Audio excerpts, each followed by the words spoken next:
Баршаңызға қайырлы күн достар. Сіздерге круассанның ең сәтті рецептімен бөлісетін боламын.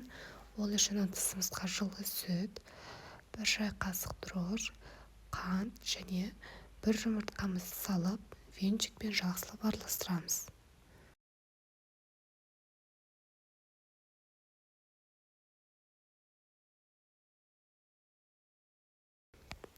Ендігі кезекте ұнды қолға жабысатындай қамыр болғанша саламыз.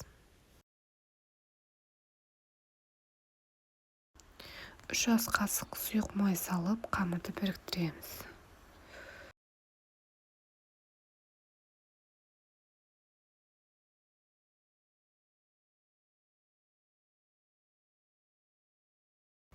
Қамыр осындай болып шығу керек. Енді бұны 1 сағатқа демалдыруға қоямыз. Қамырымыз дәл осылай ашыды. Енді кезекте үстіне сұйық май салып, қамырымыз қолға жабыспайтындай жасаймыз. Енді қамырды 9-10 бөлікке бөліп, осылай дөңгелек етіп жайып, әрқайсысына 150 грамм сары майды жағып, ең үстіңгі қабатына жақпаймыз.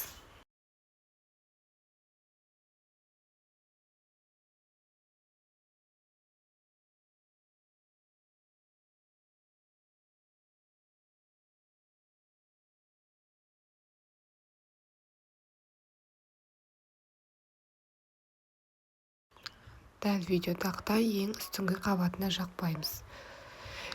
Енді бұны 1 сағат демалдыруға алып қоямыз.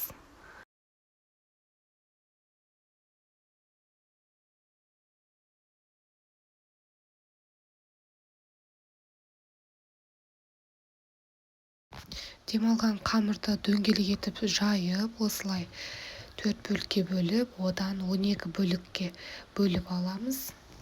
Осы видеодағыдай ештеңе салмай, осылай дөңгелетіп.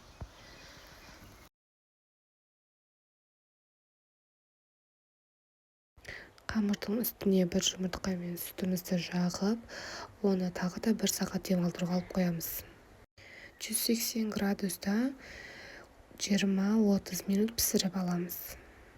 Міне дәл осылай болып шықты менде. Сіздер де жасап көріңіздер. Баршаңызға ас болсын. Менің видеоларымды жіберіп алмас үшін дәл қазір маған подписация басып, видеома лайк басуды ұмытпаңыздар.